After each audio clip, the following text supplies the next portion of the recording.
क्या रिसर्च और एआई में निवेश करके भारत का भविष्य बदला जा सकता है? जैसा कि अगर हम बात करें तो दुनिया की 5वीं बड़ी अर्थव्यवस्था के रूप में भारत जो है वह लगातार प्रगति के मार्ग पर आगे बढ़ता जा रहा है और यह संभावना व्यक्त की जाती है कि 2029 तक हम दुनिया की चौथी बड़ी अर्थव्यवस्था बन जाएंगे। हम जापान को भी पीछे छोड़ने वाले हैं।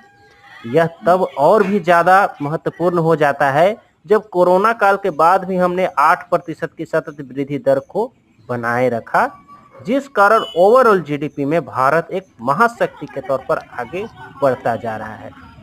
अगर हम बात करें कुछ आंकड़ों की तो यह सच है कि प्रति व्यक्ति आय हमारा कम है, पर कैपिटा नॉमिनल जीडीपी में भी हम दुनिया के निम्न मध्यम वर्ग वाले देशों में आते हैं और हमारी रैंकिंग 143 है। पीपीपी में भी हम 125वें स्थान पर है, लेकिन एक राष्ट्र के तौर पर हम दुनिया में 5वीं बड़ी शक्ति के रूप में स्थापित है। जैसा कि हम चीन से तुलना करें तो चाइना भी पर कैपिटा नॉमिनल जीडीपी में 69वें और पीपीपी में 72वें स्थान पर है, लेकिन एक राष्ट्र के तौर पर वह दुनिया में दूसरी महाशक्ति के रूप में स्थापित है, किन्हीं किन्हीं मामलों में तो पहली महाशक्ति के रूप में स्थापित है। अगर हम एआई की बात करें तो 16% एआई प्रतिभा हमारे पास है, यानी भारत जो है वो विश्व का सबसे बड़ा एआई यूजर है। कहने का अर्थ है कि एआई के क्षेत्र में हमारे पास क्षमता भी है और एआई में हम दुनिया का नेतृत्व भी कर सकते हैं, लेकिन यह भी निराशाजनक है कि हम एआई के क्षेत्र में निवेश जो है वह बेहद कम कर रहे हैं।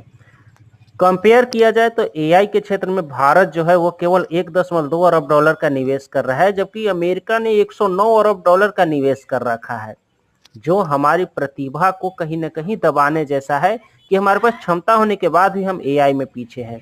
दूसरी ओर रिसर्च एंड डेवलपमेंट में भी केवल और केवल 4 ट्रिलियन डॉलर की अर्थव्यवस्था के बाद भी केवल हम 0.64% जीडीपी का उपयोग रिसर्च एंड डेवलपमेंट में कर रहे हैं, जबकि 19 ट्रिलियन डॉलर की अर्थव्यवस्था के साथ चाइना जो है 2.4% रिसर्च एंड डेवलपमेंट में उपयोग कर रहा है और अमेरिका 3.5% उपयोग कर रहा है।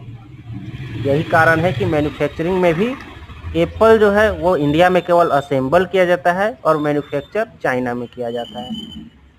तो अगर हमें रिसर्च और एआई में निवेश करना है तो हमें इन सभी महत्वपूर्ण बिंदुओं को समझकर निवेश को प्रोत्साहित करना होगा और भारत का भविष्य सुधारना होगा। धन्यवाद।